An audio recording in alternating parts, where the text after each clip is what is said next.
Theophilus Anani, so the best media school in Ghana there, and a too much multimedia college. If we say a band equipment apapa, a chair for our quadri awadisium,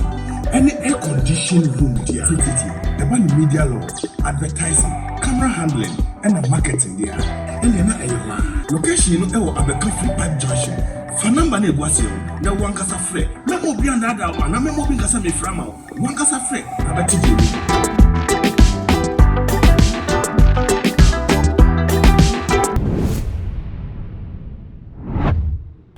For any day, Captain Smart aba abontin edinsen bi aba betu edwa de ama eye gamanche a chese wo susu se wo mo ebe sori waka na wo mo atoto wo mo enoma eya obu a ese na efata na ye betimi dia mo wo mo se de ye asanten hine yetimi ede eye osa obu no ema no wo mo susu etimi enya bi na ne nkasa ye mu no na wo de ensem etu edwa esem so wo bi kokopie mo ewo asanteman emu na so wo kwakwa kodi eye nidwuma ebia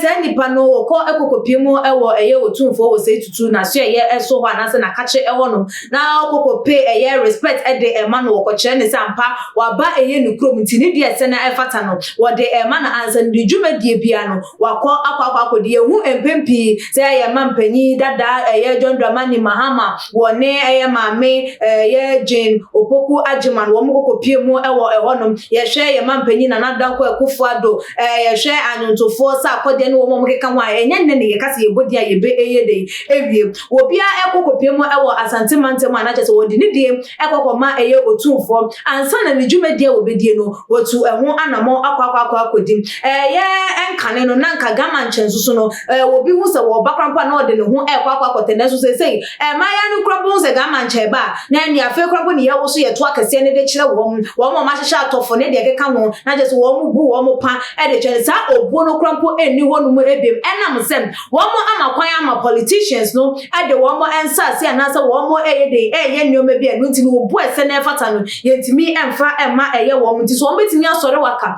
no ma ye nneoma se de eye asantemam wo mo eye wo mo enneoma no na se wo bia bedi dwuma ewo eye enkrakrodwam anu mesan se aha ene the capital city enti se bibini na so bi ba ye no ha no mu a ewo se wo mo susu no yedi ne die ma wo mo na nipa ne ba na so ye so ebebe chia no ansa na so obedi dwuma wadi na nkonko ba so obi asori a otimi ba eye nkrakrodwam ha no baba ba ye de opebia no wokọ abrani die se na efata no yentimi emfa emma eye wo mo na ebusuafo wadi ne sem etu edwane sei na ekọ no se I don't understand why Accra is the capital of Ghana and the chiefs of the capital is not giving the full respect by the politician. Gone were the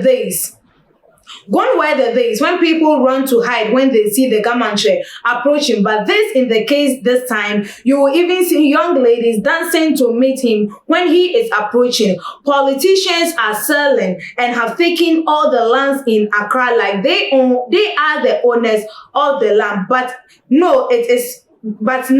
not it. The land belongs to the Gamanche and his elders. And so I urge them to get on their feet and not allow politicians to continue to treat them like they are no more important in Accra. And no any someone would dare to just say, it's my humble appeal and warning to the government to come up stronger than it's now doing. If not, emulate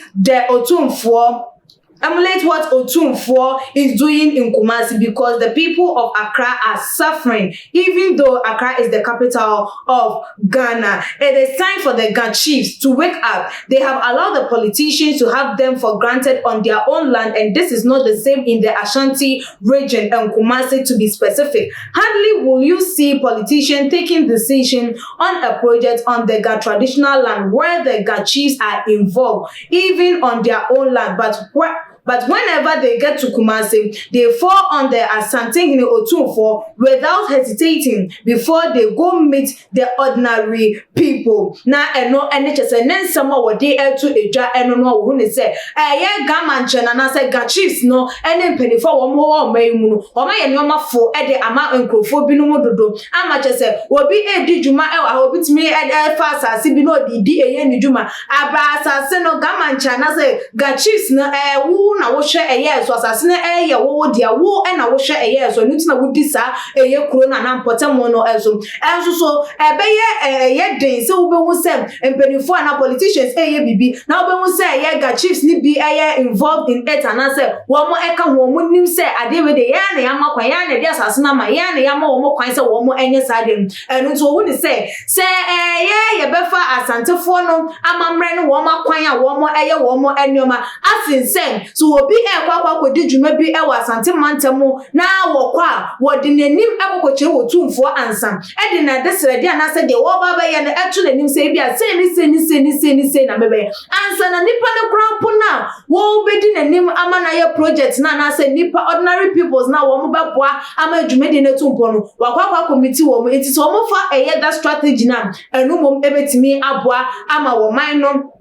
and I say enkra krodua no etimi ababa be ye krabehwe because ye the capital enso so ne enoma ye ene enoma ye di etu eye anamon enkyere se ye the capital city and I say ye ene eye etire no ankasa e kame akwa ye se other ye regions no wo mo eji eye mpanini no eye akenten so nti ho behia se gamanche and I say ga chiefs no ene wo mo elders no wo mo ebe sore waka e wo mo enoma wo mo eye ehu na eno na wode ensem no etu dwandodo na ekase ampa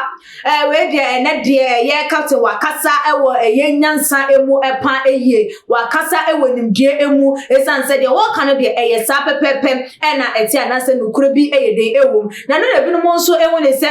enche ye bia na ye de asantini anase wo sofo ajeso wo asantimemu ye ma no eye gan enkonya no ebie ewo eye enkrakrodua mu hanom over the weekend enti wo musu se enam enu esu enti ena Emma Captain Smart edisa ensem no etu edwa na comment no ebia na busuam mekan eye ba ko pe ede amamo na ye de esia enesa ye nya ye Abigail edo de eba was saying one time you incite the people of Kumasi, the government has not done anything for you. Every development is in Accra. Another time you try to incite the people of Accra, you are being rude by foreigners, creating confusion all over for your selfish interest. What kind of person are you? One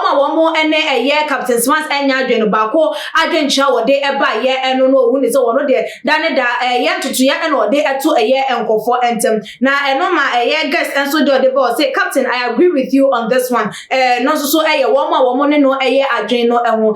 for wutie eye afanu emienu ne de captain enso so ekan na say na wo so si dwen ho esi efa waje ntwe no fabra ebebeto edwa e wotuma GH comment section, like videos na share on other social media platforms as media ene ekia sikapa dasene yebesan edi ehia ebimaka.